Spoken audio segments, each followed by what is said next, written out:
Basi kuna jamaa ambaye alikuwa ameweza kumwandalia surprise mpenzi wake na akafungua mwavuli na kuweza kumwagia maua namna hiyo. Binti anashangaa, wow. Sasa kuna jamaa walikuwa wamekaa pembeni na kushuhudia ile. Sasa huyu jamaa anamuuliza mwenzake kwamba hii inamaanisha nini? Mwenzake anamjibu kusema kwamba huu ndo mwenendo wa siku hizi, kwani hujui? Jamaa anauliza tena kwamba ni aina gani mwenendo hii? Jamaa anasema kwamba hamna. Basi kama mwanaume anaweza kumpenda mwanamke, basi ni kwamba anachukua maua na kuweza kuweka katika mwavuli wake na kisha kumfungulia mwanamke kummwagia. Na pale msichana ambapo anaonyesha kufurahia, basi inaonyesha kwamba naye anampenda pia. Jamaa akasema vizuri. Basi huku yule msichana akawa amefurahia sana kile ambacho kimeweza kutokea. Jamaa anamwambia kwamba kama kuna mwanamke ambaye unampenda, basi unaweza ukamfanyia hivyo. Naye atajisikia vizuri sana. Atajisikia kwamba ni mtu maalum sana. Atajisikia vizuri na ataweza kukumbatia kwa hisia kabisa. Jamaa akaona mbona hii ni kali. Sasa jamaa yako inabidi kuweza kumuuliza, vipi unafikiria nini? Kuna mtu yeyote ambaye anaweza kumpenda? Jamaa akajibu ndio, na ninampenda sana. Jamaa akamwambia kwamba basi unabidi uweze kumfanyia hivyo, naye atapenda. Jamaa akasema kwamba basi acha nijaribu hivyo leo. Haya, sasa sijui nataka kujaribu kwa nani, ngoja tuone kile ambacho kitaweza kuendelea. Basi tunaona bila kupoteza muda kwamba mwamba amekuja katika duka la maua kwa ajili ya kuweza kununua hayo maua.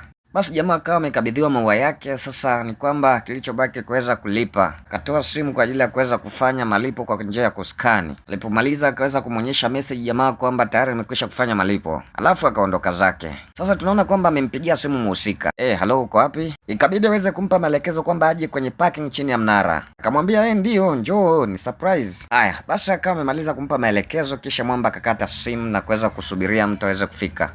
Basi mwamba ikabidi kuweza kusubiria hapa. Sasa mwamba yuko na hamu kubwa sana kuweza kusubiria mhusika aweze kufika. Ana alishaambiwa kwamba ukimfanyia tu hivi mtu basi ni kwamba yeye atafurahia sana. Basi baada ya muda tunaona kwamba mhusika amekwisha kufika na mwamba akafungua ule mwavuli kwa ajili ya kuweza kummwagia maua. Sasa kumbe mtu mwenyewe ambaye alikuwa anasubiriwa kwamba ni mama yake. Mama anashangaa kwamba unafanya nini? Jamaa anasema kwamba ndio mwenendo wa siku hizi mama. Kama mwanaume basi anaweza kumpenda msichana ni kwamba anachukua maua na kuweza kuweka kwenye mwavuli na kuweza kumfungulia. Ni kwamba hakuna mtu yeyote ambaye anaweza kumpenda zaidi yako mama. Basi hii ni maalum kwa ajili yako. Mama aliweza kustaajabu na kuweza kumuuliza, ni kweli mwanangu? Jamaa anasema ndiyo. Mama vipi, umeipenda?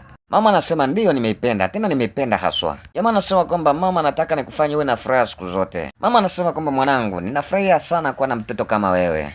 Na jamaa naye anasema kwamba na mimi pia ninafurahia kuwa na mama kama wewe. Ninakupenda mama. Na mama naye akamwambia kwamba pia ninakupenda mwanangu. Haya, basi ikabidi mtaalamu kuweza kumkumbatia mama yake. Hili ni jambo zuri ambalo linaweza kuonyesha upendo kwa wazazi wetu, na huu utamaduni ni kwamba kwa unaruhusu. Sasa wewe ukijifanya kuiga huu utamaduni kwenye nchi yako, ndugu yangu, ni kwamba watakushangaa.